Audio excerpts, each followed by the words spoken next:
So, guys, this is my review for the Case Study of Vanitas, episode 7. And with that, guys, let's jump right into this review of episode 7. Let's get it. Episode 7 was titled Love.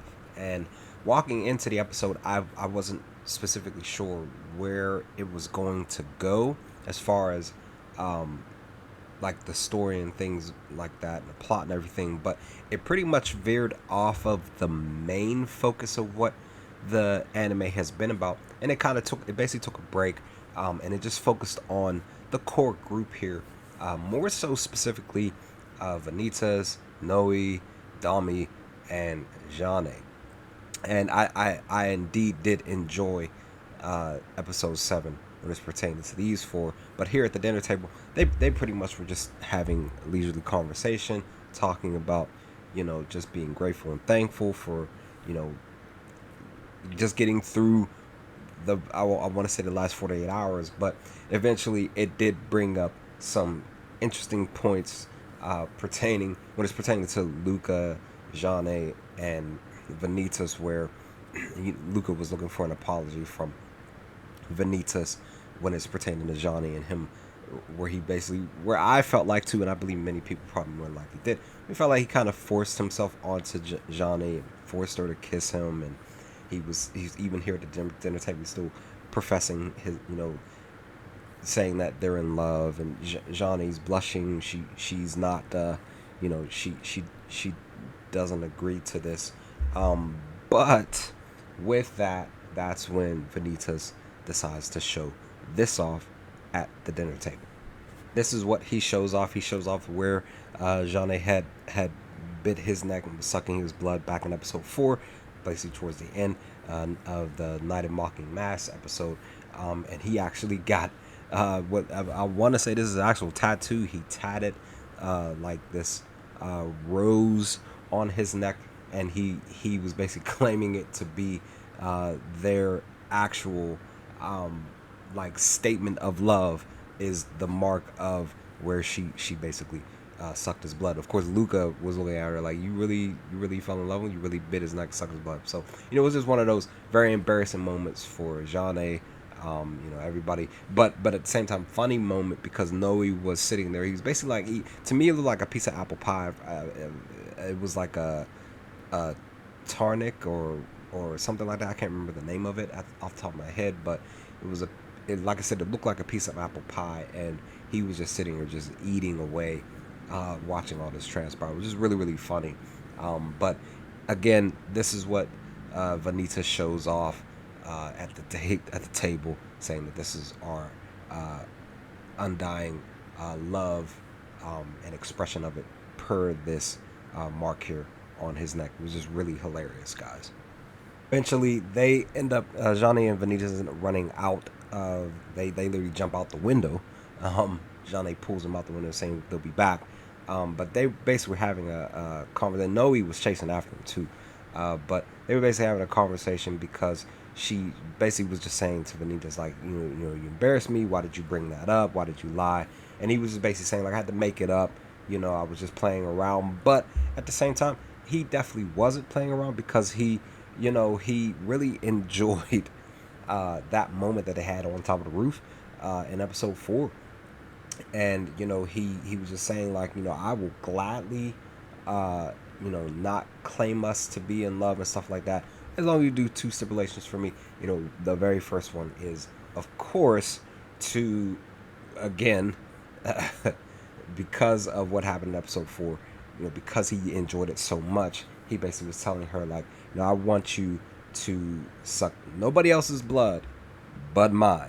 That was his stipulation. She didn't like it. I thought it was hilarious that he would still put a claim to that moment and drag it out more. Of course, she was, very kind of adamant that she didn't want to do that, but at the same time, he was just saying, like, look, like, I know for a fact that you did indeed enjoy it. You confirmed at the dinner table when I talked about it, and you could just tell. I felt like you could just tell that she did. It's just, she kept blushing a lot, and when when characters do that, they're not looking at the person. They're not. To me, it felt like Johnny was not denying that. So for me, it was just like in this scene, they definitely needed to have this conversation. I did indeed enjoy the fact that they had this conversation because it needed to be said. Like, hey, like, look, like, you needed my help. I wanted to help you, and you went along with it, and you enjoyed it. So why not let's just continue it from here. Let's continue to do this. So, and then the second stipulation was that she says his name while she's doing it, which she does. She ends up re-sucking his blood again in this moment. So it was just really, really funny scene. But I really did enjoy the scene here in episode 7. I did indeed forget to mention something per that specific scene between Johnny and Vanitas. Vanitas basically was also talking to her about the curse bearer and he basically was asking, like, are you a curse bearer? And she was like, don't tell anybody this. That too confirms why we've seen her in the past throughout this anime struggling at times, holding her neck. Even in that scene, she started to hold her neck just because the curse bearer, it's there, it's very dormant, but her sucking Vanitas' blood is helping to dilute that urge to fully transform. So it's just a little bit of a secret that everybody definitely doesn't know about, except for those two specific people. So, but here in this scene, Noé is having a very interesting conversation with Domi, and it's interesting because Noé brings up to Domi that, hey, like, I knew that Vanitas' blood was definitely, that it definitely was good, like, tastes good, because when he found out that Johnny sucked Vanitas' blood, he basically in this scene was basically showing jealousy because he's a vampire, because he also says it, like, Vanitas' blood smelled so sweet. He's telling Domi, like, hey, like, he was basically having a jealous moment, and Domi was shocked about it too.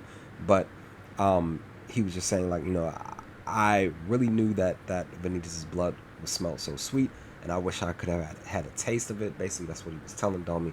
But in the midst of them having this conversation, Domi just, like, stops him in his tracks, and she bites him on his neck, and they're having their intimate moment. He ends up taking, because she was wearing gloves, he ends up taking a part of her glove off of her left hand, I believe it was, and he sucks the blood from her hand, and he's basically saying, he basically said, like I knew that your blood was delectable as well.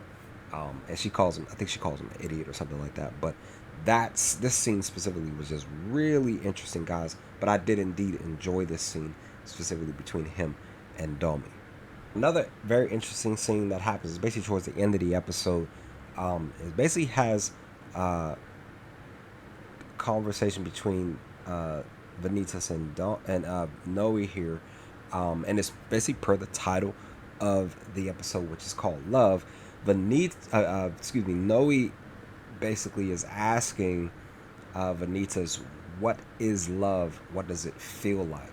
Because what I forgot to mention about between his scene between him and Domi is that Domi, we've pretty much known this since her introduction into the anime, that Domi indeed has an attraction towards, an affection towards Noé, but Noé doesn't recognize it. So he is basically, because of Vanitas' experience with Johnny so far, he feels more comfortable in asking Vanitas about love and what it feels like, and how do you know that you're in love. And he, Vanitas is basically saying, like, this is my experience, this is what I'm feeling.